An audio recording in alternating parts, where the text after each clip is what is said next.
ஆதியாகமம் 7ஆம் அதிகாரம் 17ஆம் வசனம். ஜலப்பிரளயம் 40 நாள் பூமியின் மேல் உண்டான போது ஜலம் பெருகி பேழையை கிளம்ப பண்ணிற்று, அது பூமிக்கு மேல் மிதந்தது. கிறிஸ்துவுக்குள் அன்பானவர்களே, தேவனுடைய வார்த்தைக்கு கீழ்ப்படிந்து நோவா பேழைக்குள் பிரவேசித்த போது அது அவரை படிப்படியாக பூமியில் இருந்து உயர்த்தியது. ஆச்சரியமான பிரகாரமாக நமது ஆவிக்குரிய வாழ்க்கையிலும் இது உண்மையே.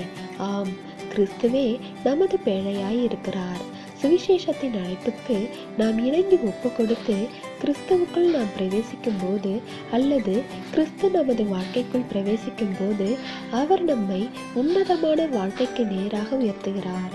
நாம் எந்த அளவுக்கு உயர்கின்றோமோ அந்த அளவுக்கு இந்த உலக வாழ்க்கை நமக்கு சிறியவையாக தென்படும்.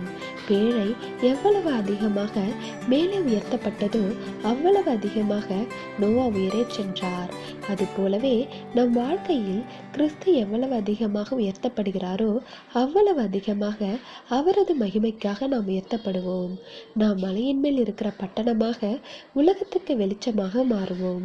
அப்பொழுது நமது வெளிச்சத்தை கண்டு மனுஷர்கள் பரலோகத்தில் இருக்கிற பிதாவாகிய தேவனை மகிமைப்படுத்துவார்கள். தேவனுடைய கிருபையும் இரக்கமும் உங்கள் அனைவரோடும் இருப்பதாக. ஆமேன்.